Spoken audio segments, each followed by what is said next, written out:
Stirred some stuff up, then. I kind of All right, let's get to the NBA now, because for the fourth time in the last 5 years, James Harden is switching teams. Sources tell Shams Charania that the Clippers are trading the 36-year-old point guard to Cleveland in exchange for their point guard, Darius Garland, and a second-round draft pick. Now, Harden averaged 25 points and 8 assists in 44 games with LA so far this season. Garland, though, he's only played 26 games for the Cavs, and the team went 13-13 in those games.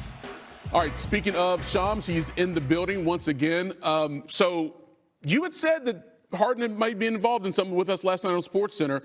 Why Cleveland, and how did this whole thing come together?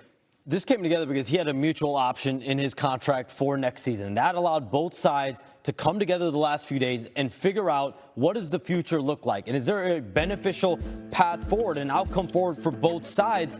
Because James Harden wants to be in a win-now situation. He made that clear to the Clippers, and also somewhere where he has a longer-term future. Next season and beyond was not promised for him in LA. He viewed Cleveland as fitting both of those criteria as far as a win-now championship potential chance, as well as a longer-term future there. And for the Clippers, they get a player in Darius Garland for the now and being competitive now, but also for the future. Yeah, 26. James Harden, 36 years old, and like you just said, Michael, you have Darius Garland at the age of 26. It's very rare for two prolific star players to be traded with a 10-year age gap that we saw here today with James Harden and Darius Garland. So Harden goes from the Clippers, and his teammate there was with, essentially Kawhi Leonard. Now he goes to play with Donovan Mitchell. What are you hearing about how that relationship might work out? Nicole, I'm told that James Harden and Donovan Mitchell have already connected, and James Harden has spoken with Donovan Mitchell, and both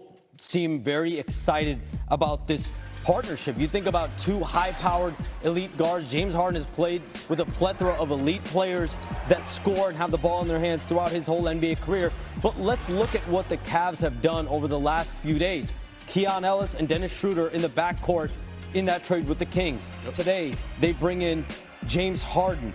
It's clear in Cleveland they want to put together the pieces around Donovan Mitchell to try to win a championship. The Clippers are playing more for the long run. The Cavaliers understand there's a finite moment that they have here over the next couple of years, 3 years, to try to win a championship with Donovan Mitchell at the helm. James Harden, Evan Mobley, Jared Allen. You got Max Strus coming back. They got other pieces. Jalen Tyson, who's emerged as a great player already in his career. They are in full championship mode. We've seen it with the pieces this week. And if you're James Harden, you look at the landscape right now, you think you have a better chance of getting to the NBA Finals with the Cavs in the East than you do the Clippers in the West. And he doesn't have a ring. That's the one thing missing from his resume. Okay, so this is just like one of the pieces. We're still waiting on that big domino. Don't go too far. We want to dig more into the James Harden situation. We'll get to Giannis in a little bit. More on Harden, though, now. Yeah, as we mentioned, no stranger to trades, right? After being drafted by OKC and spending his first 3 seasons there with the Thunder, they traded him to the Rockets in 2012. He went on to play 9 seasons in Houston, and then the Rockets were the longest stop of his career because he was an all-star every season. He won an MVP, and then in 2021, he was traded to Brooklyn, where he hooked up with Kevin Durant. That reunion, though, it didn't last long because after a year there, he gets traded to the Sixers. He reached the Eastern Conference semis with Philly twice, but that's as far as they could go in a very short-lived era. And then guess what? He was in Philly about as long as he was in Brooklyn, because in 2023 they moved Harden to the Clippers as part of a 3-team trade. Now, they made the playoffs in his first 2 seasons, but both were first-round exits. And now, traded again. This time, Clippers again, sending him to Cleveland. He's going to pair up with Donovan Mitchell, a Cavs team that's right now 5th in the Eastern Conference standings. All right, so Iman Shumpert joins us once again here on SportsCenter. So when I tell you that James Harden is going to Cleveland, what's the first thing that pops into your mind?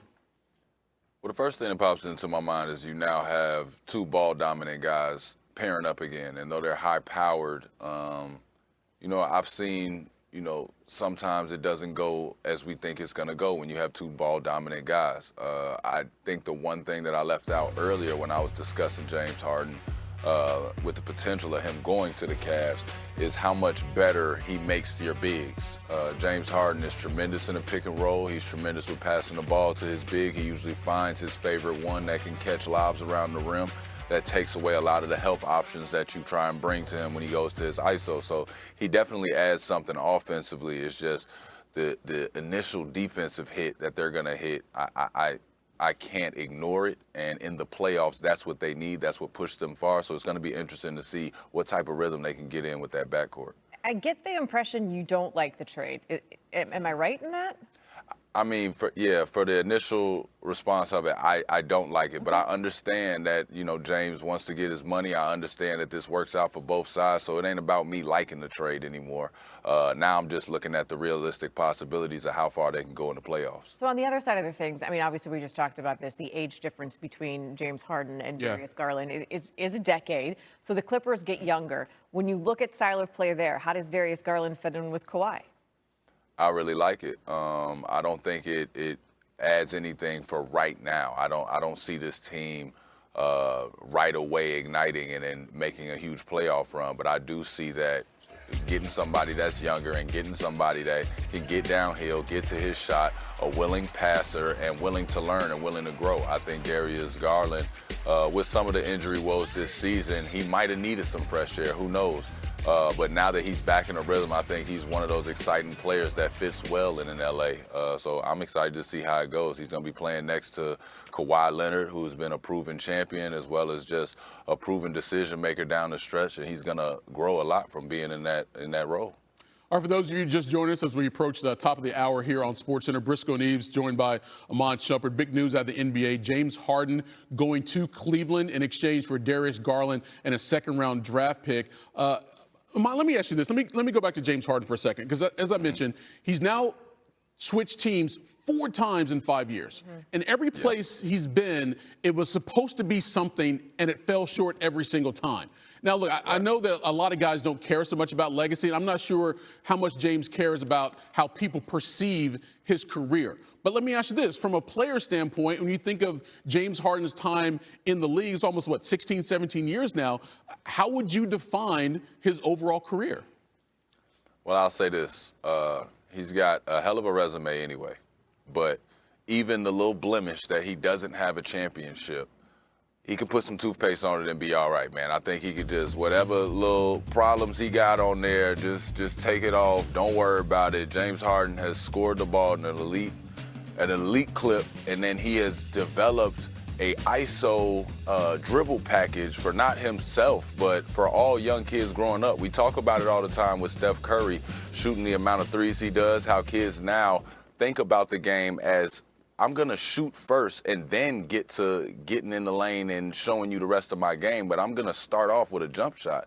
I think James has also changed the game in saying, in the ISO package, you know what's coming. It's just, what are you going to do, and then what's my chess move going to be to get out of it? He's as good in the ISO as anybody, and then off a pick and roll, making a big man way better. You see, he always has a big man that he's making better. So I look at his career and I say it's a great career, well done whenever he decides to stop. But, I mean, of course, that shiny trophy next to your name is always going to do you Everybody right. wants that. I mean, Shiny trophy, that ring. Yeah, I mean, he's going to the Hall of Fame. There's no question about that. But who doesn't want to play for a championship, And again, right? all of these moves are happening ahead of the trade deadline, which is Thursday, 3 o'clock Eastern. This is just a small piece of the puzzle. There were other moves today. We're going to get to that in a little bit. Appreciate you, brother. Yes, sir. All right, so as you might expect, the odds makers from DraftKings Sportsbook, they took notice of what happened with the trade. So the Cavs, they were 22-1 to win the title today. That was the 8th shortest odds. Now they're 12-1, tied with the Knicks for the 3rd shortest odds between the Thunder and the Nuggets. So as of right now, Vegas sees them as a toss-up between them and the Knicks potentially getting to the NBA Finals.